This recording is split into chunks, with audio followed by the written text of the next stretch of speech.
మనమందరం కూడా కళ్ళు మూసుకున్నట్లయితే చిన్న ప్రార్థన చేసుకుని వాక్య భాగాన్ని ధ్యానించుకుందాం. స్తోత్రము స్తోత్రము స్తోత్రము స్తోత్రము స్తోత్రములు. పరిశుద్ధ దేవ, మహోన్నతమైన దేవ, మీ పరిశుద్ధమైన పాదములకు స్తోత్రము చెల్లించుకుంటున్నాం తండ్రి.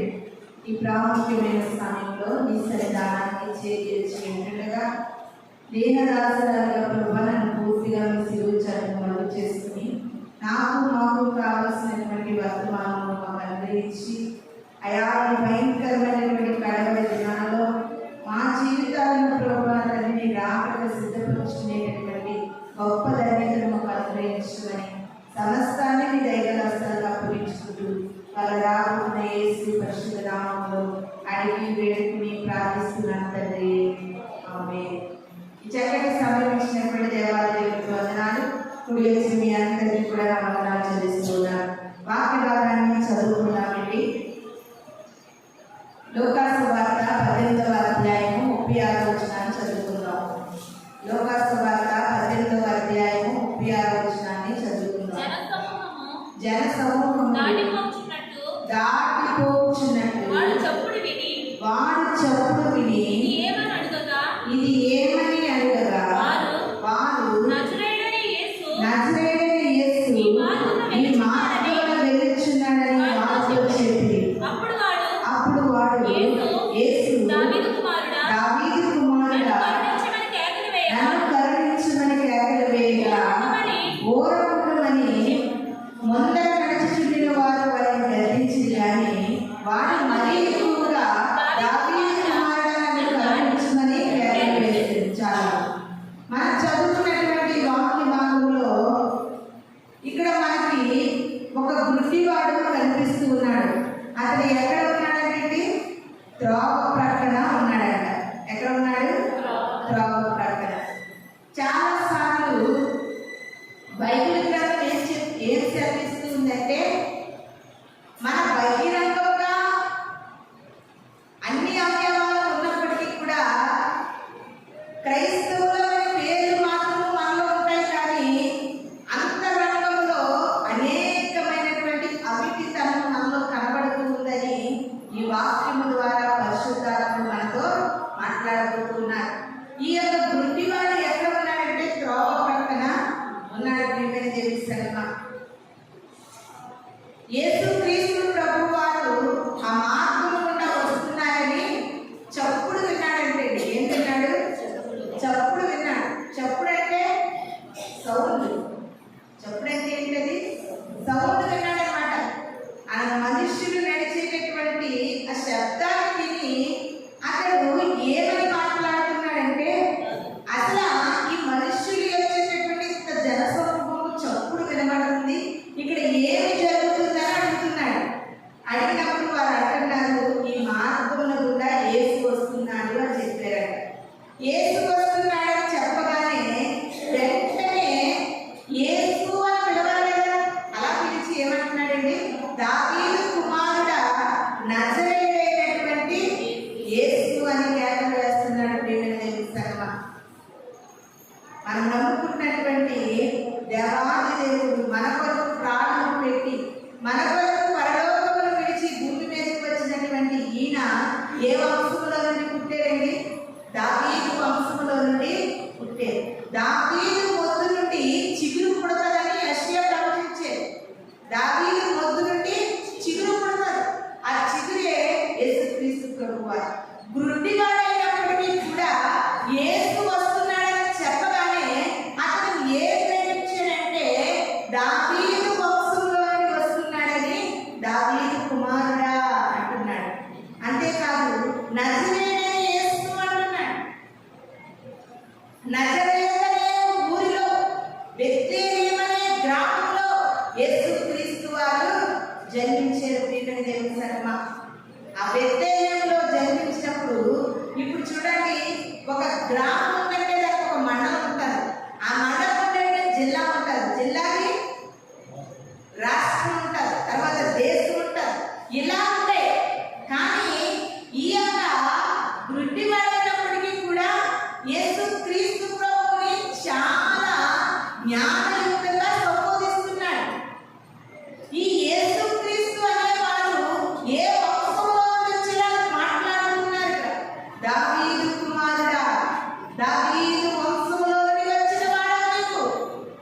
ఎందుకంటే మీరు వస్తారని ప్రవచన గ్రంథాల ముందే మాకు తెలియజేసే. కాబట్టి దావీదు కుమారుడు ఆయన మాట్లాడుతూ ఉన్నాడు, నువ్వు నజరేతనే ఊరిలో బెత్లెహేము అనే గ్రామంలో జన్మించు. నువ్వు నజరేతు వాడవు. ఎవరంటే నజరేతు వాడు. మీరు తెలుగువారు, మీరు భారతీయులు అని అంటారు మాట. అలాగే యేసుక్రీస్తు ప్రభు అని గుడ్డివాడు అంటున్నారు, నువ్వు నజరేతు వాడవయ్యా, నువ్వు నజరేతు వాడు. యేసుక్రీస్తు ప్రభు యొక్క శిష్యులలో ఆంద్రియ అని ఒక శిష్యుడు ఉన్నాడు. ఆంద్రియ ఏం చేస్తున్నాడంటే ఒక చెట్టు కింద కూర్చుని జీవ గ్రంథాన్ని చదువుతూ ఉన్నాడంటే ఆంద్రియ. యేసుక్రీస్తు ప్రభు వారు ఆ శిష్యుని ఏమంటున్నారు తెలుసా? నజరేతులో కూడా ఇటువంటి వారు ఉన్నారా అని అడుగుతున్నారు. అంటే ఆంద్రియ బైబిల్ చదువుతూ జీవ గ్రంథాన్ని చదువుతూ ఉంటే యేసుక్రీస్తు ప్రభు వారు నజరేతులో ఇటువంటి వారు ఉన్నారా? ఇది నా క్రైస్తవులలో ఎంతమంది యేసుక్రీస్తు వారి యొక్క పుట్టు పూర్వోత్తరాలు ఎరిగిన వారు ఉన్నారు? ఆయన గుణగణాలు తెలిసిన వారు ఉన్నారు. గుడ్డి వాడైనప్పటికీ త్రోవ ప్రక్కన ఉన్నప్పటికీ కూడా బాబు యేసు నన్ను బాగు చేయట్లేదు, దావీదు కుమారుడా నజరేయుడైన యేసు అని పిలుస్తూ ఉన్నాడు. ప్రియమైన మనము కూడా ఆరాధన చేసేటటువంటి సమయంలో నీ ఆత్మీయ నేత్రాలు తెరవబడితే, నీ హృదయం తెరవబడితే యేసుక్రీస్తు ప్రభు వారిని నీ నోరారా ఎన్ని రీతిగా కొలవాలంటే అన్ని రీతిగా కొలుస్తావు. అంతగా పుణ్యాత్మ నీ నోటి ద్వారా దేవుని అంతగా పొగుడుతావు నీ నోటి ద్వారా. చాలా మందికి దేవుడిని ఎలా సంబోధించాలో తెలియదండి, దేవుని సన్నిధిలో ఎలా స్తుతించాలో తెలియదు. ఒక గుడ్డివాడైనప్పటికీ కూడా చాలా చక్కటి రెండు మాటలు చక్కగా ఇక్కడ సంబోధిస్తున్నట్లుగా మనకు కనబడతా ఉన్నాయి. ఎందుకు ఈ గుడ్డివాడు కేకలు వేస్తున్నాడంటే యేసుక్రీస్తు ప్రభు వారు ఆ గుడ్డివాడు ఉన్నటువంటి త్రోవ దాటిపోతారేమో అని మనం చదువుకున్నటువంటి వచనంలో ఉంది కదా, దాటిపోచున్నట్లుగా చెప్పుడు విన్నాడంట. ఏ చెప్పుడు విన్నాడు? దాటిపోచున్నట్లుగా చెప్పుడు విన్నాడంట.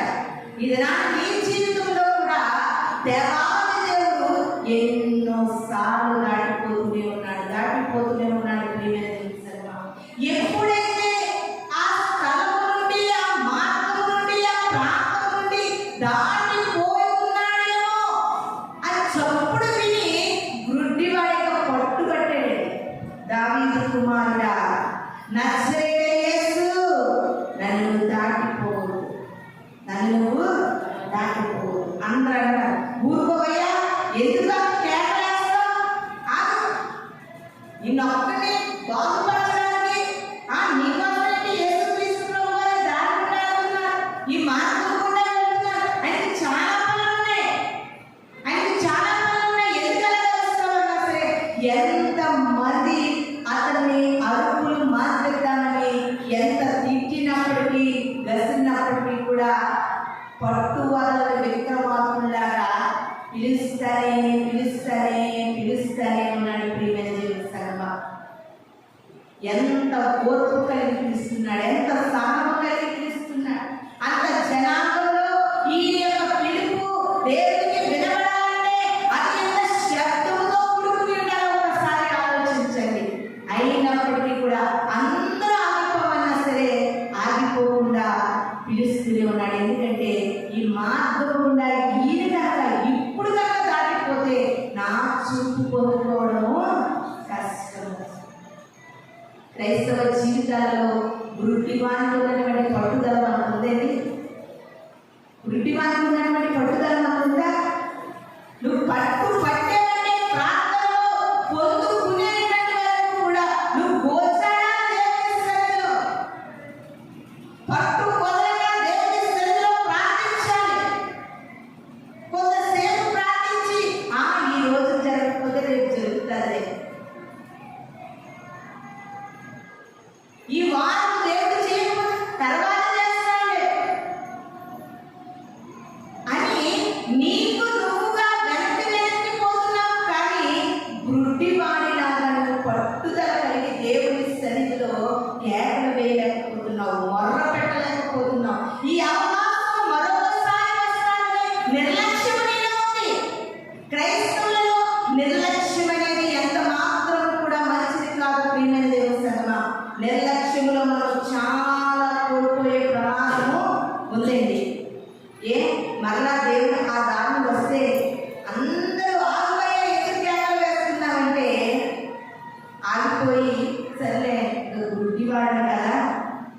నేను మాత్రం ఎంతని ప్రయత్నించండి, నేను మాత్రం ఎంతని ప్రార్థన చేస్తాను చెప్పండి, ఎంత నమ్ముతా దేవుని.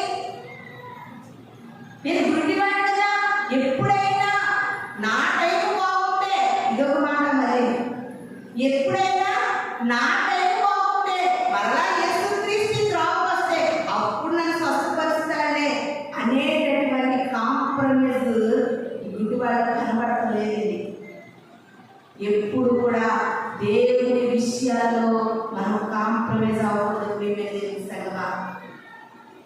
అస్సలు కనబడలేదు గుడ్డివాడు. కాదు వస్తున్నాడు, ఆయన నన్ను బాగు చేయాలి, వస్తున్నాడు, ఆయన దగ్గర ఆగాలి. ఆగేటట్టుగా నేను అడుగుతాను కదా, ఆగేటట్టుగా నేను అరుస్తాను కదా, ఆగేటట్టుగా నేను పిలుస్తాను కదా అని గుడ్డివాడు నమ్మకంతో విశ్వాసంతో దేవుని సన్నిధిలో కేకలు వేస్తున్నాడు. నీవు కూడా ఏదైనా ఒక ప్రార్థన అంశాన్ని నీ కళ్ళకు పెట్టుకున్నప్పుడు, ప్రార్థన విజ్ఞాపన నీవు పెట్టుకున్నప్పుడు, ప్రార్థన చేయాలని నువ్వు ఆలోచించినప్పుడు కాంప్రమైజ్ అవ్వకూడదండి. చాలా విషయాల్లో అది బైబిల్ గ్రంథమే కాదు, ప్రార్థనే కాదు, అవసరతలే కాదు, జీవితాల్లో కూడా చాలా మంది కాంప్రమైజ్ అని ఎన్నో పోగొట్టుకుంటున్నారు. సడన్ గా ఒక ఫ్రెండ్ బయటకే వెళ్తున్నాడు, నువ్వు మందిరానికి రావాలి, రారా ఎక్కడికి వెళ్ళొచ్చేద్దాం, ఈ ఒక్క వారం మందిరం మారితే ఏ నష్టం కలగలే అంటే పాపం ఏమైపోతావు, కాంప్రమైజ్ అయిపోతావు. ఈ యొక్క ఆదివారం దినాల్లోనే ఎవరైనా నేను ఏదైనా ఫంక్షన్ కానీ ఏదైనా విషయాలు కానీ నేను రమ్మన్నప్పుడు నువ్వేమవుతావంటే కాంప్రమైజ్ అయిపోయి ఆదివారం పెట్టేస్తావు. ఇది నాటి క్రైస్తవులు కాంప్రమైజ్ అవ్వడం వల్ల చాలా విషయాల్లో నష్టపోతున్నారు. నువ్వు గురి కలిగి ఉండాలి. క్రైస్తవ్యం అంటే అపోస్తలులైన పౌలు గారు అన్నారు, నేను గురి కలిగి పరిగెడుతున్నాను, గురి అద్దరికే పరిగెడుతున్నాను. నేను మధ్యలో నన్ను ఎంతమంది ఆపాలనుకున్నా, ఆపే ప్రయత్నాలు చేస్తున్నా, ఎంతమంది దేవుని సన్నిధిని నన్ను వేరుపరచాలన్నా, ఏదైనా వేరుపరచడానికి సరిపోదు. నేను కాంప్రమైజ్ అవడానికి పరిగెట్టలేదు, ఒక కమిట్మెంట్తో నేను పరిగెడుతూ ఉన్నాను. దేవునితో నేను ఒక నిబంధన చేసుకున్నాను, దాని వల్ల నేను సాగుతున్నాను. ఇది నాకు ఎంతమంది క్రైస్తవులు దేవునితో కాంప్రమైజ్ అవ్వగలుగుతున్నారు, కానీ లోకపు మనుషుల దగ్గర కాంప్రమైజ్ అవ్వడానికి ఇష్టపడతలేదు. ప్రియమైన దేవుని సంగమా, ఇది నా జీవితంలో ఇలాంటి విషయాలు ఎన్ని నువ్వు నీ జీవితంలో అనుభవించావో నువ్వు పరీక్షించుకో. గుడ్డి వాడి దగ్గర యేసుక్రీస్తు ప్రభువు వారు ఆగిపోవడానికి గల ముఖ్యాంశం ఏంటో తెలుసా? కాంప్రమైజ్ అవ్వలేదండి గుడ్డివాడు. ఎంతమంది అనగదొక్కాలని, ఎంతమంది ఆపివేయాలనో ప్రయత్నించినప్పటికీ కూడా గుడ్డివాడు దేవుడి విషయంలో కాంప్రమైజ్ అవ్వలేదు. ఇది నాకు ఎన్నిసార్లు కాంప్రమైజ్ అవుతూ దేవుడికి దూరం అయిపోతున్నావు. నీకు ఒక నిర్లక్ష్యం ఏంటంటే ఈ రోజు కాకపోతే రేపు ఉండాలి దేవుడు. ఆయన ఎలాంటి దేవుడు? నిర్ణాయక నిరంతరమే అన్నిటిలో దేవుడు. ఈ రోజు ఆదివారం అయినా ఆయన మళ్ళీ ఉంటాడే, యుగయుగాలు నిలిచే దేవుడు. ఈ రోజు ప్రార్థన చేయకపోయినా తర్వాత చేద్దాంలే, ఆయన ఎప్పుడైనా అంటాడు. ఒక మాట జ్ఞాపకం చేసుకో, ఆయన నిన్న నేడు నిరంతరము ఏకరీతిగా ఉన్న దేవుడు. నీకు నిరంతరం ఉండవేమో.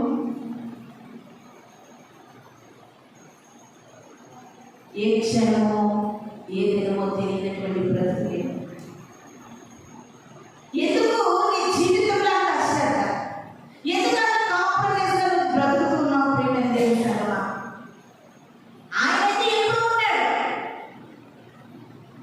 కానీ మనం ఎప్పుడు ఉంటామో ఎప్పుడు పోతామో తెలియని రోజుల్లో మనం బ్రతుకుతూ ఉంటుండగా దేవుడి విషయంలో ఏది కూడా కాంప్రమైజ్ అవ్వకూడదు. ఏ విషయాల్లో కూడా మనము కాంప్రమైజ్ అవ్వకూడదు. దేవుడు ఆ గుడ్డివాడి హృదయంలో నుండి బయలువెడుతున్నటువంటి కేకలు యేసుక్రీస్తు ప్రభువు వారి చెవులలో పడి ఆయన నిలబెట్టే ప్రియమైన దేవుని సంగమా, ఇది నాను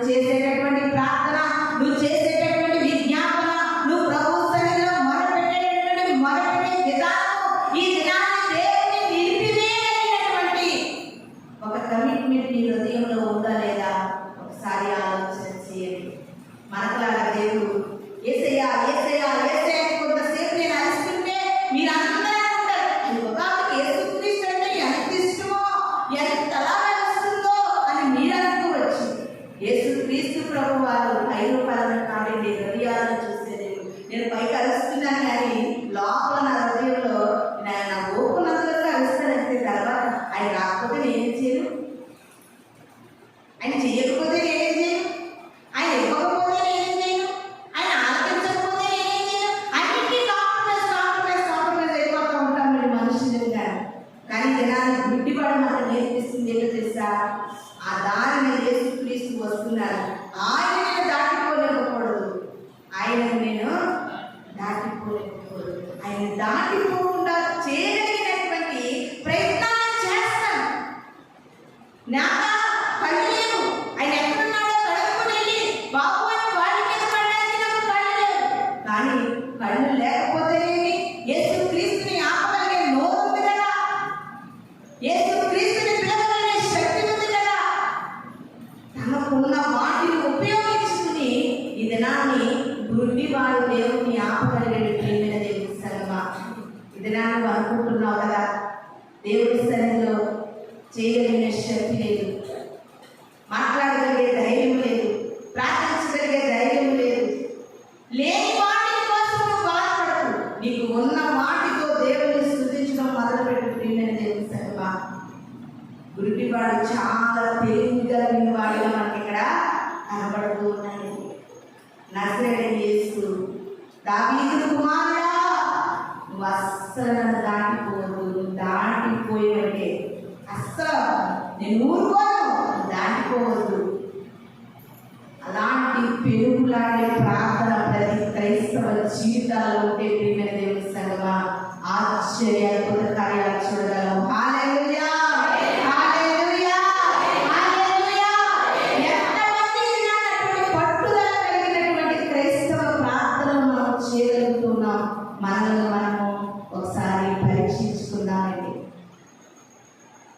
చిన్నప్పుడు ఒక పాట ఉండేది, దావీదు కుమారుడా నన్ను దాటిపోకయ్యా, నజరేయువాడా నన్ను విడిచిపోకయ్యా, నీకు తప్ప నాకీ లోకంలో ఎవరున్నారయ్యా, నీకు తప్ప నాలో ఎవరికి చోటే లేదయ్యా, నీకు తప్ప నాకీ లోకంలో ఎవరున్నారయ్యా, నీకు తప్ప నాలో ఎవరికి చోటే లేదయ్యా. దావీదు కుమారుడా నన్ను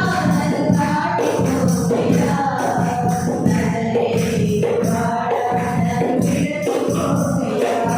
విడిచిపోకయ్యా, నజరేయువాడా నన్ను విడిచిపోకయ్యా. గుడ్డివాడు అంటున్నాడండి, నీవు కాదంటే నా వేరే దిక్కు లేదు, నీవు తప్ప ఈ లోకంలో నాకు ఎవరున్నారు యేసయ్యా, నీవు చేయకపోతే నాకు ఎలా కలుగుతుంది స్వస్థత, నీవు చేయకపోతే నాకు ఎలా చూపు కలుగుతుందయ్యా, నీవు తప్ప నాకు ఎవరు లేదు, అందుకే నువ్వు దాటిపోతే నాకు ఊరుకోలేను, నేను దాటిపోలేనని ఎంతగానో గుడ్డివాడు కేకలు వేస్తూ ఉన్నాడు ప్రియమైన దేవుని సంగమా. ఒక్కటే ఈ దినాన్ని క్రైస్తవులుగా జీవిస్తున్న నీవు దేవుని విషయాలలో కాంప్రమైజ్ అవ్వతే, ఏ విషయాలు దేవుని విషయాల్లో దేనికి కూడా మనం కాంప్రమైజ్ అవ్వకూడదు. మనుషుల విషయాల్లో, లోకం విషయంలో వారి మాటలన్నా మనము తీయచ్చు, కానీ దేవుడి విషయాల్లో మనమేమి కాంప్రమైజ్ అవ్వకుండా ఉంటే కనుక ఒక వారం రోజులు దేవుని సన్నిధిలో నువ్వు కాంప్రమైజ్ అవ్వకుండా నీ భక్తి జీవితాన్ని కొనసాగించి చూడండి, మీ జీవితంలో చాలా కార్యాలు చూస్తారు, చాలా ఆశ్చర్యకార్యాలు మీరు పొందుకుంటారు. గుడ్డివాడి దినాన్ని మనకు నేర్పిస్తున్నది అదే ప్రియమైన దేవుని సంగమా. కాంప్రమైజ్ అవ్వలేదు కనుకే ఆ గుడ్డివాడు చూపు పొందగలిగాడు, గుడ్డివాడు చూపు పొందగలిగాడు, పుట్టుకలోనే గుడ్డివాడు. ఒక్క కాంప్రమైజ్ అవ్వకుండా దేవుని ఆశీర్వాదం కలిగి దేవుని సన్నిధిలో కేకలు వేస్తూ పిలుస్తూ ఉన్నప్పుడు పుట్టుకలోనే ఉన్న గుడ్డితనం ఒక్క క్షణంలో మటుమాయమైంది. నీవు కూడా కాంప్రమైజ్ అవ్వకుండా ఏ అంశంలో దేవుని సన్నిధిలో ప్రార్థిస్తావో ఒక్క వారం టెస్ట్ చేసి చూసుకోండి. దేవుడు మన పట్ల ఎన్నో సంవత్సరాలుగా, ఎన్నో నెలలుగా, ఎప్పటి నుండో జరగలేని కార్యాలు కూడా యేసుక్రీస్తు ప్రభువారు జరిగిస్తారు ప్రియమైన దేవుని సంగమా. కాబట్టి దినాన్ని గుడ్డివాడి ద్వారా మనం ఒక పట్టును నేర్చుకోవాలి. అదేవిధంగా నేను అంతగా దేవుని సన్నిధిలో పట్టుదల కలిగి అడగడం వల్ల సంవత్సరాలు అడగలేటువంటి గుడ్డితనము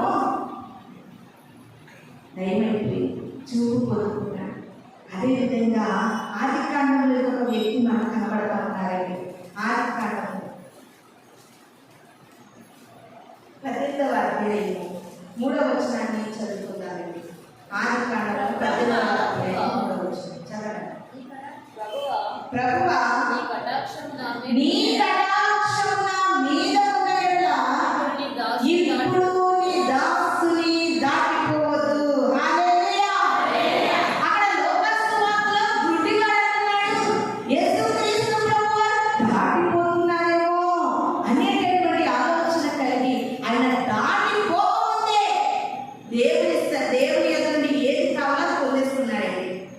ఇక్కడ ఆది కాలంలో అబ్రాహాము గారు మనకి కనబడతా ఉన్నారు. ఈయనకి కూడా ఒక కొరత ఉంది. ఏంటి ఉన్నటువంటి కొరత? బిడ్డలు లేని కొరత. వయసు దాటిపోతుంది, బిడ్డలు లేదు. వయసు మళ్ళీపోతుంది, బిడ్డలు లేదు. అలాంటి పరిస్థితుల్లో ప్రియమైన దేవుని సంగమా, దేవుని యొక్క దూతలు, దేవాది దేవుడు అబ్రాహాము గారి దగ్గరికి వచ్చి దాటిపోతున్నట్టు అంటున్నారండి. అబ్రాహాము గారు, ప్రభువా నీ కటాక్షం నా మీద ఉండేలా ఇప్పుడు నీ దాసుని నువ్వు దాటిపోవద్దని వెంటనే ఏం చేస్తున్నారు తెలిసింది? వచ్చినటువంటి దేవదూతలకి కాళ్ళు కొడుకోమని నిలిచి సారా గారిని పిలిచి, అమ్మా మన ఇంటికి దేవదూతలు వచ్చిన్నారు, వారికి నువ్వు చక్కటి పిండి, సన్నని పిండి కలిపి రొట్టెలు చెయ్యి అని వెంటనే పరుగు వెళ్ళి ఆయన మందలో నుండి క్రొప్పినటువంటి చక్కటి దూడను తెచ్చి విందు చేసి వారికి పెట్టారండి. ఎంత ఆసక్తి అబ్రహాము గారి జీవితంలో మనకు కనబడుతూ ఉందో. ఇంటికి ఎంతటి అధ్యయనం అంతా చెప్పండి. ఆయన ఎంత పరుగులు ఎడుతున్నారో వారు వెళ్ళిపోకుండా. కాళ్ళు కడుక్కోండి, మీరు దాటిపోవద్దు. మీ కటాక్షం నా మీద ఉండాలి ప్రభువా. నీ కటాక్షం నా మీద ఉండేలా మీరు ఈ దాసుని దాటిపోవద్దు. వచ్చినటువంటి దేవాది దేవుడు ఆయన దేవదూతలు ప్రియమైన దేవుడి సంగమా వచ్చిన వారికి కడుపు నిండా ఆహారం పెట్టి మంచి ఆహారం సిద్ధం చేసి పెట్టిన తర్వాత వారు తిరిగి ఏం మాట్లాడుతున్నారు తెలుసా? మరుసటి ఏటికి మరలా వస్తాడు. అప్పుడు శారా కుమారుడు ఎత్తుకుని ఉంటుంది. ఎందుకంటే అబ్రహాము గారు అనుకోవచ్చు, ఇన్ని సంవత్సరాలుగా జరగలేనటువంటి నా యొక్క భార్య గర్భం మృతతుల్యమైపోయింది, వచ్చేలే వెళ్ళిపోతానులే అని కాంప్రమైజ్ అవుతుంది. వద్దు వద్దు, నీ కటాక్షం లేకపోతే ఈ దాసుడు బ్రతకలేడయ్యా. నీ కటాక్షం నా పైన ఉంటే చాలు, నువ్వు దాటిపోవద్దు ప్రభు, నువ్వు దాటిపోవద్దని అక్కడ ఆపివేసినట్లుగా బ్రతిమిలాడినట్లుగా మనకి అధ్యయనం కనబడుతుంది. అలా బ్రతిమిలాడి ఆపివేసి దాటిపోకుండా చేయడం వల్ల ఎన్నో సంవత్సరాలుగా తెరవబడినటువంటి గర్భము మృతతుల్యమైపోయిన తర్వాత తెరవబడింది. ప్రియమైన దేవుని సంగమా, అసాధ్యాలను సాధ్యముగా నిరూపించగలిగిన దేవుడు మనం నమ్ముకుంటున్నటువంటి దేవుడు. కానీ మనం ఏంటంటే దాటిపోతే దాటిపోయి, వెళ్ళిపోతే ఒక ఆదివారం అయితే 10 ఆదివారాలు వెళ్ళిపోయి, ఒక రోజు అయితే 10 రోజులు వెళ్ళిపోయి. ఎప్పుడో తప్పకుండా టైం ఎప్పుడో వస్తుందంట. టైం ఎప్పుడు వస్తుంది?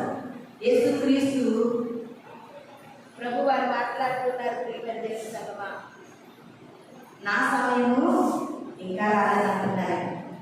ఆయన సమయం వస్తారు. ఎందుకంటే ఆయన సమయం ఎప్పుడు ఉంటాడు?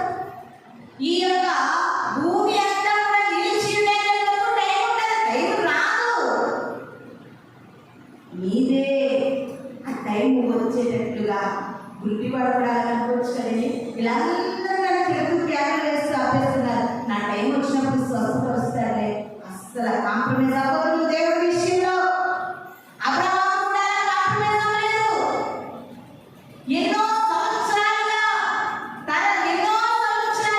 జరగని కార్యాలు గురుడివాడి జీవితంలో కనబడుతున్నాయి. ఎన్నో సంవత్సరాలుగా జరగని కార్యము అబ్రహాము జీవితంలో మనకు కనబడుతూ ఉంది. ప్రియమైన దేవుని సంగమా, ఇది నన్ను ప్రభు నేను బలపరుస్తున్నాను, నీతో మాట్లాడుతూ నేను హెచ్చరిస్తూ ఉన్నాడు.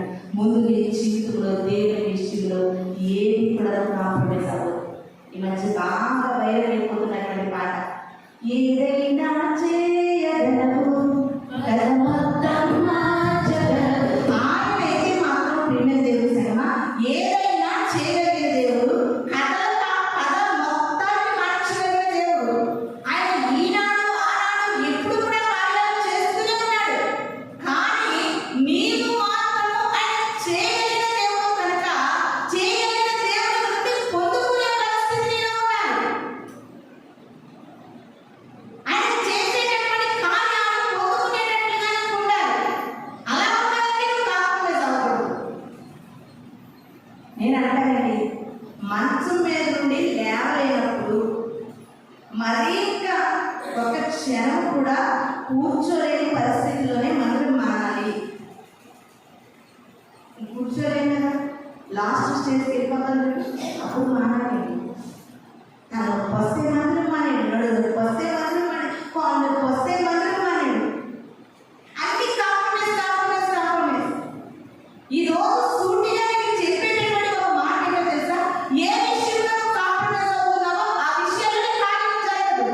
కార్యం వస్తున్నాయా, కదలనని పాదములు ఉండి వేసిన అలసటతో నా దేహం కండబారిన, అలసటతో నా దేహం కండబారిన, కదలనని పాదములు ఉండి వేసిన నీచను సాగినా ఎంత దూరమైనా, నీచను సాగినా ఎంత దూరమైనా. పాదాలు ఒప్పుకోవండి. ప్రార్థన చేయడానికి నీ శరీరంలో ఏ అవయవము నీకు సహకరించదు. దేవుని సన్నిధికి రావడానికి చిన్ని స్పార్కులు పెట్టుకుని మానేస్తావు. ఇంకా వాటి నుండి నీకు స్వస్థత ఎలా కలుగుతుంది? పాదాలు మొండి వేసినా సరే నువ్వు దేవుని సన్నిధికి రావాలి. వాటిని జయించే ఆత్మశక్తి మనలో ఉండాలి. ప్రియమైన దేవుని సంగమా, ఇంకా మన క్రైస్తవులలో ఎవరైనా మన ఇంటికి వస్తే ప్రార్థనకు రాలేదు. అదేంటి, చుట్టాలు వచ్చారు, చుట్టాలింటికి మనమైతే ప్రార్థన అదే రెండునా. వాళ్ళ ఇంటికి మనం వెళ్ళినా ప్రార్థనకి వెళ్ళము, మన ఇంటికి వాళ్ళు వచ్చినా ప్రార్థనకు రాము. ఎన్ని కాంప్రమైజ్లు చూపించుకుంటారు. జాగ్రత్త ప్రియమైన దేవుని సంగమా, దేవునితో ఒక కమిట్మెంట్ పెట్టుకో. ప్రాణం పోయిన దానికి కట్టుబడి బ్రతుకు.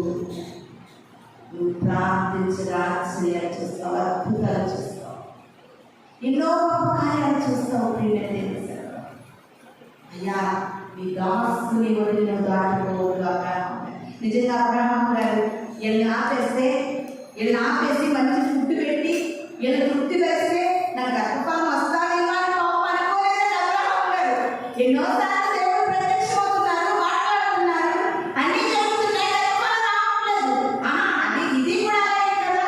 అయినా దేవుని యొక్క దేవతలను వెంటనే పంపించకూడదు అని తన మనసులో ఉన్న ప్రేమతో ఎంతో ప్రేమ కలిగి ఆ వంటకం చేయించి పెడితే ప్రియమైన దేవుని సంగమా, ప్రభు కటాక్షము సారా మీదకి వచ్చింది.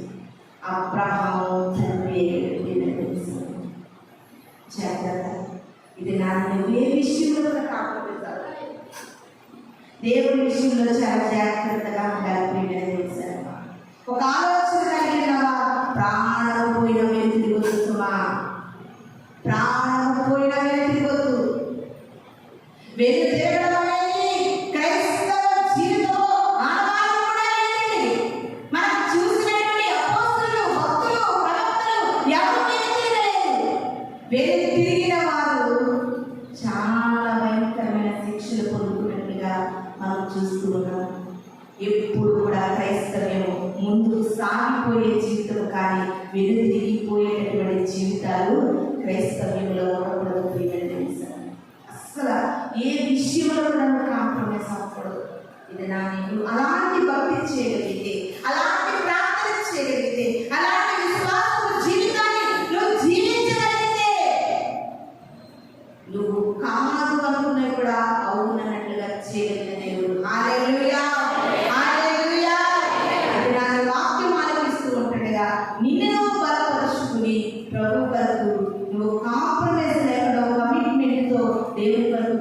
జీవించాలని మీకు తెలియజేస్తున్నాను. ఇంకొక మాట మనం చదువుకుందామండి. ఆదికాండము 32వ అధ్యాయము 25వ వచనం. ఆదికాండము 32వ అధ్యాయము 25వ వచనం. తాను అతని గెలవకుండా చూచి తొడగూటి మీద అతని కొట్టెను. అప్పుడు అతడు ఆయనతో పెరుగులాడటం వల్ల యాకోబు తొడగూడు వసలెను. హల్లెలూయా, హల్లెలూయా. ఇక్కడ మనకి యాకోబు గారు కనబడతా ఉన్నారు. దేవదూతలు యాకోబు ఒంటరిగా మిగిలిపోయినప్పుడు, ఒంటరిగా ఉన్నప్పుడు దేవదూతలు యాకోబుని దర్శిస్తూ ఉన్నప్పుడు ప్రియమైన దేవుని సంగమా, యాకోబు ఒక మాట కోరుకుంటూ ఉన్నాడు దేవుని, ఈ క్షణంలో నువ్వు నన్ను ఆశీర్వదించే కానీ నీ పాదాలని వదలను. అయ్యో తెల్లవారిపోతుంది, మేము వెళ్ళిపోవాలి, మా వాళ్ళు వదులన్నా సరే వదులులేదండి. వాళ్ళు కాళ్ళు ఇలా విదులుతూ ఉన్నప్పుడు యాకోబు యొక్క తొడగూడు ఏమైపోయిందట, వసిలిపోయింది. అంటే దీన్ని బట్టి మనకు ఏమర్థమవుతుందంటే, యేసుక్రీస్తు ప్రభు విషయంలో నువ్వు ఏదైతే నువ్వు పట్టుదల కలిగి ఇది నాకు జరగాలి, ఇది నేను పొందుకోవాలి అనేటటువంటి పట్టుదల కలిగి నువ్వు ఉన్నప్పుడు ప్రియమైన దేవుని సంగమా, చాలా రకాలు ఎదురవుతాయి. అయినా వదలకూడదు. తొడగూడు వదిలిపోయినా వదులులేదంటే నొప్పి బాగా భరిస్తూ ఆశీర్వదించిన చెప్తేనే కావాలి. నువ్వు ఆశీర్వదించిన చెప్తేనే కావాలి. ఎంత కమిట్మెంట్ చూడండి, ఎంత కమిట్మెంట్. 7 వారాలు అలా ప్రేయర్ స్టార్ట్ చేద్దామని నేను 7 వారాలు ప్రార్థన ఉండండి అమ్మా అని చెప్పాను. 7 వారాల ప్రార్థనలో ఉన్నప్పుడు ప్రియమైన దేవుని సంగమా, ఇంకా ఇది నేను వెళ్ళకపోతే అది ఆగిపోద్ది అన్నప్పుడు మాత్రమే చేయాలి. కానీ చాలా మంది ఇంటికి కొట్టే కమిట్మెంట్ లేదు, కాంప్రమైజ్ ఎక్కువ ఉంది. కాదు తొడగూడు విసిరిన నువ్వు నన్ను ఆశీర్వదిస్తేనే కానీ నేను వదలను. అదే పోయి తొడగూడు లేదు, ఏ ఆపరేషన్ వేయించుకుంటాం, ఏ మందులో వేసుకుంటాం, ఏదో అవుతుంది, ఏది శాశ్వతం కాదే, ఏదో అవుతుంది. కానీ యేసుని యెహోవా నన్ను ఆశీర్వదించాలి, అది కమిట్మెంట్. లాస్ట్కి వెళ్ళి పెరుగులాడేసారంటే పెరుగులాడ ప్రార్థనలో నాటున్నది పెళ్ళగించుట అసాధ్యము. ప్రార్థనలో పెరుగులాడితే పడిపోవుట అసాధ్యము. ప్రార్థనలో ఏమాడాలి? పెరుగులాడాలి.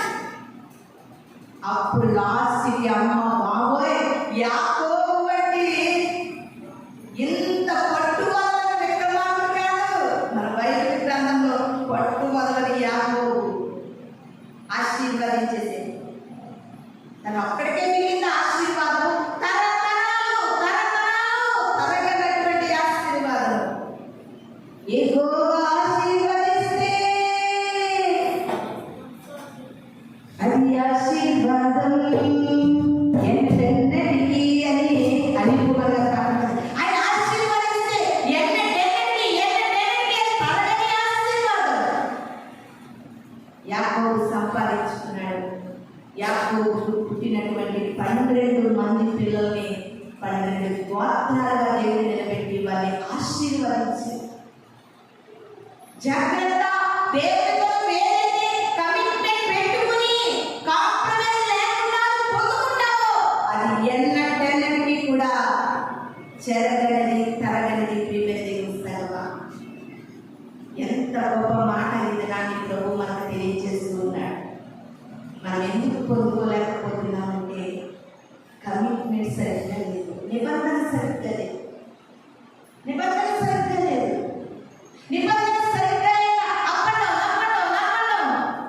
పడిపోవడం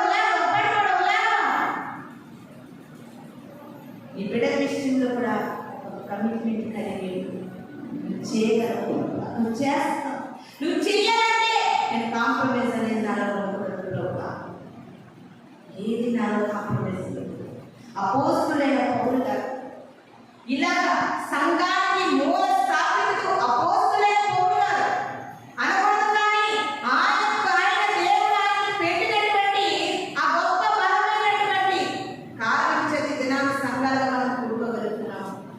ఉన్నటువంటి సంఘానికి మూల పురుషుడు, మూల పితరుడు పౌలు గారి. ఆ పౌలు గారికి ఒకే కమిట్మెంట్, గురి ఎత్తకి నా పరుగు ఉండాలి, అదే కమిట్మెంట్. ఆ పరుగు పరుగు పరుగు పందెంలో ఎంతో మంది లాగుతూ ఉంటారు, ఎంతో మందిలో అడ్డగిస్తూ ఉంటారు, ఎంతో మందిని వెళ్తాడుతూ ఉంటారు, లాగుతూ ఉంటారు. మనుషులందరూ లాగడానికి ఒప్పుకోకపోతే సమస్యలు లాగుతుంటాయి, పరిస్థితులు లాగుతుంటాయి, ఇబ్బందులు లాగుతుంటాయి. శ్రమలైనను హింసలైనను కలసిరాని కలిమిలేములు కలవరంబులు కలిగినాడు. కదలనింకా కష్టములైనా వదలను నాదు నిశ్చయము. కదలనింకా కష్టములైనా వదలను నాదు నిశ్చయము. నే యేసుని వెంబడితునని నేనేగా నిశ్చయించితిని.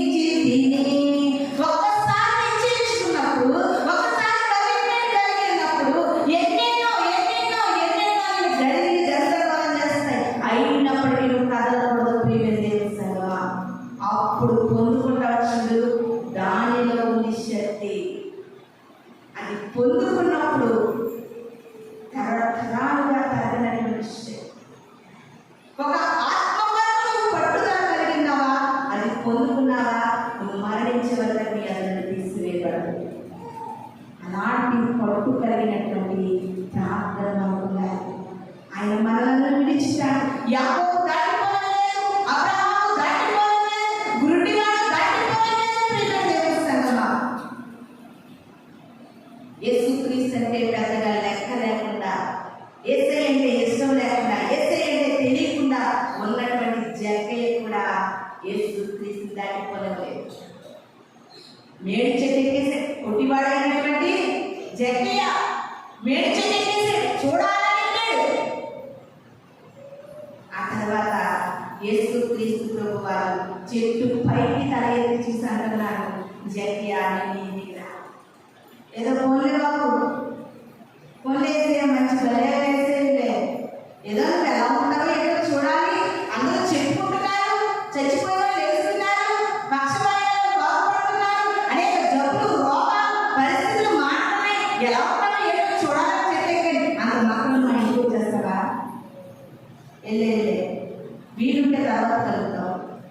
ఏంటంటే వీలుంటే తర్వాత కలుగుతామే, వీలుంటే తర్వాత వీలు ఉంటుంది. ఆయన ఎప్పుడు వీలు ఉంటుంది. వీలు కలగడానికి నువ్వుండవు, నేను ఉండలేమో. ప్రియమైన దేవుని సంగమా, దేవుడి విషయంలో కాంప్రమైజ్ ఉండదు. వెంటనే చెప్పండి, అమ్మా మా ఇంటికి వస్తావా రా. వెంటనే జక్కే జీవితం మనుషులు ఆశ్చర్యపోయే రీతిలో మారిపోయింది. ప్రియమైన దేవుని సంగమా, జక్కి ఏంటి బాబా, ఈ జక్కియా నమ్మలేకపోతున్నామండి. జక్కీలా మారమంటే అసలు నమ్మలేకపోతున్నాం. కాంప్రమైజ్ లేకపోతే నమ్మలేము దేవుని కార్యాలు. కమిట్మెంట్తో ఉన్నప్పుడు నమ్మలేము దేవుని కార్యాలు, ఆశ్చర్యాలు, అద్భుతాలు. దేవుని సంగమా, చాలాసార్లు మేమిద్దరం బయటకు వెళ్ళినప్పుడు మనం ఒకసారి పక్క ఊళ్ళో వాకింగ్ చెప్పడానికి ఇది ఎప్పుడు నుండో తెలిసానండి. ఒక వ్యక్తి తమ్ముడు తమ్ముడు అని చర్చకు వస్తారంట. తమ్ముడు నువ్వా బయట సేవ చేస్తారా? నేను నమ్మలేకపోతున్నాను. ఎన్నిసార్లు నమ్మలేదండి. కమిట్మెంట్తో కూడినటువంటి పనులు నమ్మలేదు. కానీ దినాన్ని క్రైస్తవుల్లో కమిట్మెంట్ అనేది కనబడలేదు, కానీ కాంప్రమైజ్ అనేది కనబడుతూ ఉంది. ఉపవాసం ఈరోజు చాలా బలహీనంగా ఉండలేదు, ఉపవాసం ఉండలేదు. అంటే నువ్వు కాంప్రమైజ్ అయిపోతున్నావు. మళ్ళీ రెండో వారం కూడా కాంప్రమైజ్ చేయడానికి సాధనలు అడిగిపోతాడు. ఈరోజు తెల్లవారుజామున లేవలేకపోయింది. ఎన్ని మిస్ అయిపోతామో తెలుసా కాంప్రమైజ్ మనలో ఉంటే. కానీ మోషే కమిట్మెంట్తో నిలబడింది. ఎర్ర సముద్రాన్ని మోషే నాయకత్వంలో దేవుడు 2 పాయలు చేయగలిగాడు. ఆ కమిట్మెంట్తో కూడిన పనులు కూడా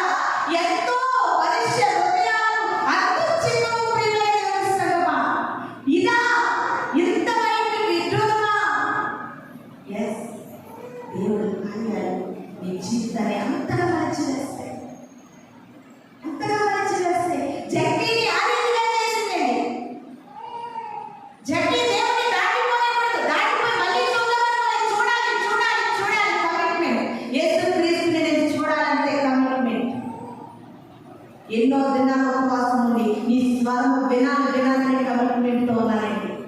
ఆకలి వేసేది కాదు, దప్పికేసేది కాదు అనకూడదు. కానీ మా ఇంటి మనుషులు కుటుంబంలో ఎవరి మీద అసలు ఆలోచన లేదు. దేవుని వాయిస్ వినాలి, దేవుని స్వరం వినాలి, దేవుని మాట వినాలి, కమిట్మెంట్ ఉండాలి. ఉన్నది స్వరం విన్నాను, నిలబెట్టాడు, నడిపిస్తున్నాడు. తెలుసమ్మా, కమిట్మెంట్ అంత కార్యాలు చేస్తుంది. నిజముగా ఆయన నాతో మాట్లాడినప్పుడు ఆ యొక్క సిచ్యువేషన్ నా కళ ఉంది. ఏం కలగలను చాలా ఆశ్చర్యపరుస్తాం. కమిట్మెంట్తో కూడిన బ్రతుకు క్రైస్తవ్యంలో ఉంటేనే మంచిది, లేకపోతే వ్యర్థమైంది. బ్రతుకుట క్రీస్తు కొరకు చావైతే లాభం. ఎంతో మంది కమిట్మెంట్ వల్ల ప్రాణాలను కూడా ఇవ్వడానికి వెనుకాడలేదు. అది కమిట్మెంట్ లేకపోతే అని దేవుడు తెలియదు దేవుడే బాబే ఇప్పుడు చెప్పేస్తానంటున్నా దేవుడు తెలియదా లేదండి బాబు ఏసు బాబు నమ్ముకోలే ఇంకోసారి చదువుతాం. కాంప్రమైజ్. ఇంకోసారి ప్రాణాలు దేవుడు తీసుకోలేని కాంప్రమైజింగ్ అంటే ఇష్టం ఉండదు. వదిలే అసలైనప్పుడు తర్వాత చూస్తే నాకొద్దు. ఎంత గొప్ప ఇది నా దేవుడు అంటున్నాడు. ఆయన దాటిపోకముందే యాకోబులాగా తిరిగాడు. ఆయన దాటిపోకముందే గురుడివాని దేవుని సన్నిధిలో పిచ్చి కేకలు మొదలుపెట్టు. ప్రభువా నువ్వు చేయాలంటే దాటిపోనవద్దండి, దాటిపోనవద్దు. ఈరోజు దాటిపోతే రేపు వస్తాడనుకోవద్దు. అలా అనుకుంటే బైబిల్ గ్రంథంలో ఆశ్చర్యాత్మక కార్యాలు జరిగేది. పక్షవాయువు కలిగిన వ్యక్తిని యేసుక్రీస్తు ప్రభువు వారు ఇలా బోధిస్తుంటే ఒక పెంకిటింట్లో బోధిస్తుంటే తీసుకురావడానికి కూడా ఖాళీ లేని సమయంలో తీసుకువచ్చిన వాళ్ళని ఎంత విశ్వాసం కనబడుతుందో చూడండి. పోలే బాబా అంత రద్దీగా ఉన్నారు జనం. ఈ పక్షవాయువు కలిగిన వాడిని మంచంతో ఎలా మోసుకెళ్తాం? రేపు తీసుకొద్దాం అనుకోలేదు. పైకెక్కి పెంకులన్నీ ఊడబెట్టి కింద తీసేసాడంటే వెంటనే పక్షవాయువు కలిగిన వాడు అక్కడికక్కడ స్వస్థత పొందుకున్నాడు. కమిట్మెంట్ ఏదైనా చేస్తుంది ప్రియమైన దేవుడి సంగమా. అది జరగలేదు కూడా జరిగిస్తాడు కమిట్మెంట్. నువ్వు కాంప్రమైజ్ మాత్రం అవ్వదు. ఏ విషయంలో అవ్వదు. దేవుని విషయంలో చాలా జాగ్రత్తగా ఉన్నాయి. ప్రభు ఇన్ని మాటలు మీకు ఎందుకు బయలుపరుస్తున్నాడండి? నీలో కమిట్మెంట్ అనేది లేదు, అన్ని విషయాల్లో కాంప్రమైజ్ అవుతున్నావు. అందుకే దేవుడు నీతో మాట్లాడుతున్నాడు. యేసుక్రీస్తు ప్రభు వారు నేనే అనుకుంటున్నారా? రోగులను స్వస్థపరుస్తుంది నేనే అనుకున్నారా? కాదు, నాకంటే గొప్ప కార్యాలు చేస్తారు. ఎప్పుడు? కమిట్మెంట్ బాగోవాలి. కమిట్మెంట్ ఉంటే నీ భర్తకు జ్వరం ఉందా, నీ భర్తకు బలహీనం ఉందా, నీ బిడ్డకు జ్వరంగా ఉందా, ఒక కమిట్మెంట్ జీవితంతో నువ్వు ప్రార్థన చేయి, అద్భుత కార్యాలు చేస్తావు. దేవుని సంగమా, అదే దేవుడు మనలో నుండి దినాన్ని కోరుకుంటున్నాడు.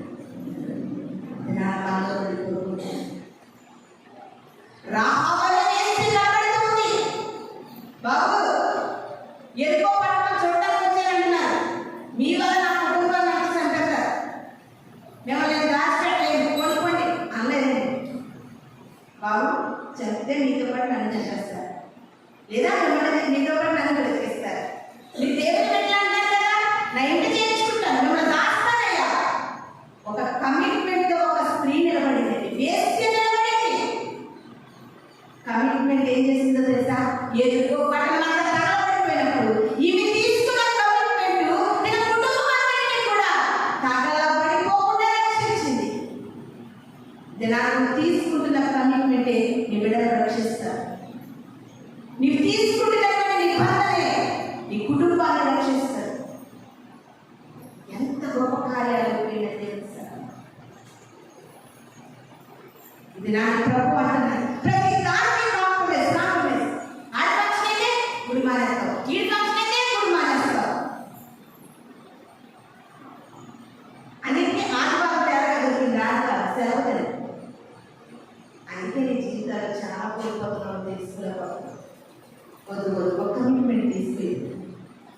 నేను ఎప్పుడో సేవ ప్రారంభించే ముందు ఒక కమిట్మెంట్ తీసుకున్నాను. ప్రభా, ఆదివారం మారాలంటే ప్రాణంలో పోవాలి. మా పెద్ద ఇంటికి వెళ్ళేవారు, సెలవు కలిసి వస్తుంటే తిరిగేవారు. అందరూ ఇంటికి చక్కగా ఫోన్ చేసేవాళ్ళం పిల్లలు చిన్నప్పుడు. మా పెద్దకి ఏం చేసింది, మనం ఇంట్లో చేసుకోవచ్చు ప్రార్థన అనేది. మా పెద్దక్క ఇంటి ఎదురుగా పెద్ద చర్చి, అలా ఎవరో మనకు తెలియదు. ఇంట్లో పెట్టుకోవడం అనేది అవ్వలేక వంటలు తిని చేయబోతులకి అవుతాం చేయలేము అని నా వంతులు ఏం చేసి చిన్నప్పుడు చేసి ఎదురు తయారైపోయి పిల్లలు వస్తే పిల్లలు తీసుకుని అసలు పోయేవాడు. ఎక్కడుంటే దేవుడు మాత్రం అనుభవించాలి. ఎందుకంటే ఎందుకు వెళ్ళేవాళ్ళంటే కమిట్మెంట్, అది కాంప్రమైజ్ కాదు, కమిట్మెంట్. వెళ్ళేవాళ్ళు అంతే. ఆదివారం వెళ్ళాలంటే ఎక్కడున్నా చర్చికి వెళ్ళాలి. ఒక హాస్పిటల్ వెళ్తాము అనుకోకుండా హాస్పిటల్ వెళ్తాము వెళ్ళేవా, అక్కడ ఎక్కడైనా మందిరం ఉంటే వెళ్ళు. సమయాన్ని మాత్రం సద్వినియోగము చేసుకోవాలి. ప్రేరణది దినాన్ని చాలా విషయాలను కాంప్రమైజ్ అవుతున్నాం కనుక నువ్వు ఒక కమిట్మెంట్ తీసుకో, ఒక నిబంధన తీసుకో. ప్రభువా, ఎన్నోసార్లు మందిరం మానేటువంటి ఎంత చదువుతున్నాం, పదాలే పెడదాలే బాగోలేదులే పనులే అక్కడికి వెళ్ళేది ఇక్కడికి ఇన్ని కాంప్రమైజ్ నాలో ఉండడం వల్లే నా జీవితంలో నేను ఎన్నో కార్యాలు పోగొట్టుకుంటున్నాను. ఈ దినంలో నేను కమిట్మెంట్ తీసుకుంటాను, ఒక నిబంధన తీసుకుంటాను. నిబంధనకు కట్టుబడి నేను బ్రతుకుతానయ్యా. ఇది నా ఇన్ని మాటలు నాతో బోధించినప్పుడు, నాతో మాట్లాడినప్పుడు ప్రభా, నువ్వు దాటిపోతే ప్రభా, నువ్వు దాటిపోతే తండ్రి నీవైతే నేను ప్రభా. నిర్లక్ష్యం నాలో తప్పించండి. నువ్వు దాటిపోకముందే నీ కార్యాన్ని పొందుకుంటాను. నువ్వు దాటిపోకముందే నేను కార్యాన్ని పొందుకోవాలి అనేటటువంటి ఒక నిబంధన నేను తీసుకుంటాను ప్రభు అని ప్రతి ఒక్కరు ఒక నిర్ణయాన్ని రండి. ఆశామాషి క్రైస్తవ్యము దేవుడికి అవసరం లేదు, అవసరం లేదు. దేవుడు ఒక కమిట్మెంట్ కలిగిన సేవ కావాలని నా ఫస్ట్ నుండి ప్రార్థన. జనాలు ఎక్కువగా వచ్చేది ప్రార్థన కాదండి, నాది కమిట్మెంట్తో కూడినటువంటి స్థానం కావాలి. నిరాకరణమైన స్థానం కావాలి. సంఘంలో అడుగు పెట్టిన వారి జీవితాల కంటే కూడా దేవుని ఎక్కువగా ప్రేమించే స్థానం కావాలి, నమ్మకమైన స్థానం కావాలి. ఇదే నాకు తప్పలా ప్రార్థన ప్రేమించే. కాబట్టి ఇది నా వాక్యం ఆలోచించిన ప్రతి ఒక్కరు కూడా, ప్రతి ఒక్కరు అది ప్రతి విషయంలో కూడా ఒక నిబంధన తీసుకుని నిబంధనకు కట్టుబడి ప్రాణం పోయినా కానీ మాట తప్పకుండా దేవుని కమిట్మెంట్ ప్రకారం జీవిస్తే నీ జీవితంలో ఎన్నో అద్భుతాలు ఆశ్చర్యకార్యాలు పొందుతాం. లాస్ట్గా ఒక గొప్ప దైవజనుడి కోసం 2 మాటలు చెప్పి వినిపిస్తారు. అప్పట్లో అండి రేడియో ప్రసంగాలు వచ్చాయి. ఎంతమందికి తెలుసు? రేడియో తెలుసా? రేడియో కూడా చూడలేని వాళ్ళారా? రేడియో వచ్చి అప్పుడు మా ఇంటి దగ్గర ఒక ఆయన కరెక్ట్గా 7 అయ్యేసరికి అప్పుడు ప్రహారీలు అలాంటివి ఏమి ఉండే కాదు. ఆలబొమ్మ మనకు కనబడుతుంది, ఏళ్ళ బాగా మనకు కనబడుతుంది అన్నట్టు ఉండే. ఆయన ఏం చేసేది, వాకిట్లో మంచం వేసుకుని వాకింగ్ పెట్టేవారు. ఆయన పెద్ద సౌండ్, రేడియో సౌండ్ పెడితే ఆ వీరంతా కూడా పనులు చేసుకుంటూ వాక్యాలు నేను కూడా చిన్నప్పుడు ఇంట్లో ఉన్న ఆడుకుంటున్నా ఆ మాటలు ఏదో ఒకటి అలా చెవిలో పడి రేడియో ఎక్కువ సౌండ్ ఎక్కువ. ఆ రేడియో ప్రసంగికులు ఆర్ఆర్కే మూర్తి గారు. ఎవరండి? ఆర్ఆర్కే మూర్తి గారు. ఆయన చాలా నిష్ఠ బ్రాహ్మణుడు. బ్రాహ్మణ కుటుంబంలో నుండి వచ్చే ఒక రోజు అంటే వాళ్ళ భార్య అన్నారట, నీవు తక్కువ కులమైనటువంటి యేసుక్రీస్తుని నమ్ముకుంటున్నావయ్యా, నువ్వు నమ్ముకుంటే నేను పుట్టింటికి వెళ్ళిపోతాను అన్నాడు. ఆయన అన్నారంట. కానీ ఆయన అంటున్నారండి, నా భార్య అన్ని విషయాలు చాలా మంచిది, ఈ వాక్ విషయంలోనే కొంచెం ఇలా మాట్లాడేది, మేమిద్దరం చాలా అన్యోన్యంగా ఉండేవాళ్ళం అని అంటూ ఆయన అన్నారు, అమ్మా యేసుక్రీస్తుని విడిచిపెట్టడం నా వల్ల కాదు అని ఆయన ఒక మాట అన్నారండి. వడ్ల గింజలో నుండి బియ్యం గింజలు వేరుపరచవచ్చు, బియ్యం గింజని మరలా ఒడ్డు గింజ చేయము. కమిట్మెంట్ ఏంటి? ఒడ్డు గింజ చేయము. కాబట్టి నువ్వు ఎన్ని విధాలు ప్రయత్నించినా యేసుక్రీస్తు ప్రభు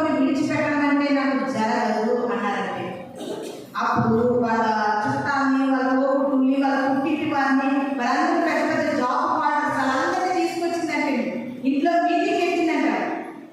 మీటింగ్ పెడితే వాళ్ళందరూ అన్నారంట, ఏమయ్యా ఈ బుద్ధి ఏమైపోయింది, నీ జ్ఞానం ఏమైపోయింది, నీకు నేర్చుకున్నటువంటి ఆ యొక్క పాండిత్యం ఏమైపోయింది, ఇవన్నీ చదివేవాడిని ఇప్పుడు ఎందుకు యేసుక్రీస్తుని నమ్ముకుంటున్నావు? మా చెల్లి బాధపడుతుంది, మా ఇంట్లో బాధపడుతుంది, మా కూతురు ఇలా బంధువులు అందరూ మా కూతురు బాధపడుతుంది, మీలో అంతా మీ దాంపత్యంలో అంతా మంచిగా బాగుంది, కానీ ఈ ఒక్క యేసుక్రీస్తుని నమ్ముకోవడం అనేది బాగోలేదయ్యా, ఆ ఒక్కటి నువ్వు మానేస్తే ఇంకా బాగుంటుంది కదా మీకు దూరము అన్నారంటే.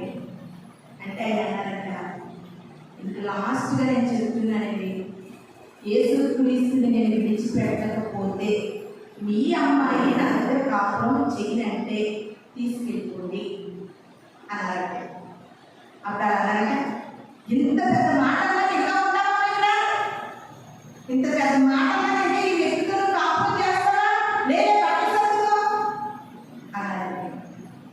నిజంగా జ్ఞానవంతురాలు సర్దుకోమంటే పెట్టే బెడ సర్దుకుని అమ్మొచ్చమంటే అర్థండి, నానొచ్చమంటే వెళ్తారు, ఎవరొచ్చిందన్నా ఎవరు జ్ఞానవంతురాలు తన ఇల్లు కట్టుకుంటారు. ఆవిడ అన్నారంట, నేను రాను, మా ఇద్దరికి అన్ని విషయాల్లో బాగానే ఉంది, ఈ ఒక్క విషయమే మాకు లోటుగా ఉంది, దీన్ని నేను సరి చేసుకుంటాను. వచ్చిన వాడు ఎక్కువ వచ్చి మీ వల్ల కూడా అవ్వలేదు, మీ వల్ల కూడా నా భర్తని యేసుక్రీస్తు నమ్ముకోకుండా మార్పించగలిగే శక్తి మీలో లేదు అంటే నాకు ఏమర్థమైందంటే ఆయన నమ్ముకున్న దేవుడు ఎంత శక్తివంతుడో నాకు అర్థమైందమ్మదండి. హల్లెలూయా, హల్లెలూయా. దీని దేవుని సంగమా ఆ తర్వాత నుండి అంటుందంట, ఏమయ్యా నన్ను నువ్వు ఎంతో ఇష్టంగా ప్రేమగా చూసుకునేవాడు, ఇష్టపడి మనం పెళ్లి చేసుకున్నాం, ఇష్టపడిన నాకింటి కూడా యేసుక్రీస్తు ఎక్కువ అంటున్నామంటే ఆయన ఎంత మంచివాడై ఉంటాడో, ఆయన ఎంత గొప్పవాడై ఉంటాడో. నా ఇష్టం కొరకు వేరేగా చేసేవాడిని, నా ఇష్టం కొరకు దినాన్ని యేసుక్రీస్తుని వదలంటున్నామంటే ఆయన మామూలు దేవుడు కాదు. నేను కూడా బాప్తిసం తీసుకుంటాను, నీ దేవుడే నా దేవుడు వస్తుందంటే ఎంత గొప్ప మాట. బ్రాహ్మణ కుటుంబంలో వచ్చి అన్ని పాండిత్యాలు నేర్చుకుని ఆవిడ ఎంతో గరిష్ట కలిగి మడితోని తడితోని వంటలు చేసేదంటారు. అలాంటి ఆవిడ కూడా యేసుక్రీస్తు నిజమైన దేవుడని తన భర్తను బట్టి తను తెలుస్తుంది. ఆయన వాక్యాలు ఎంత మాధుర్యంగా బోధించేవారో రేడియో ప్రసంగాలలో ఆయన చెప్పిన సాక్ష్యము నన్ను ఎంతగానో బలపరిచింది. ఇది నా మీ భర్త మాట చెప్పగలుగుతున్నాడా, ఈ బిడ్డల మాటలు చెప్పగలుగుతున్నాడా, నీ అతిథి వాళ్ళ మాటలు చెప్పగలుగుతున్నాడా, నీ ఇరుగు పొరుగు వాళ్ళ మాటలు చెప్పగలుగుతున్నాడా, నీ తోబుట్టుల మాటలు చెప్పగలుగుతున్నాడా? ప్రియమైన దేవుని సంగమా, ఈ మాటలు చెప్పడానికి తన భార్య మాటని ఒకటే ఆయన తీసుకున్న కమిట్మెంట్ నుండి ఆయన కాంప్రమైజ్ అవ్వలేదు. ఎంత ఇది నన్ను కాంప్రమైజ్ అవ్వకుండా కమిట్మెంట్తో ఉంటే దేవుడి వరకు మనం ఏదైనా చేయగలము. హల్లెలూయా, హల్లెలూయా. అలాంటి కమిట్మెంట్ కలిగినటువంటి నిజ క్రైస్తవ భక్తిని మనం అందరం చేయాలని ఈ కొద్ది మాటలు దేవుడు మన వినికిడిలో దీవించి ఆశీర్వదించుగాక. మనమందరం కూడా కళ్ళు మూసుకున్నట్లయితే చిన్న ప్రార్థన చేసుకుందాం.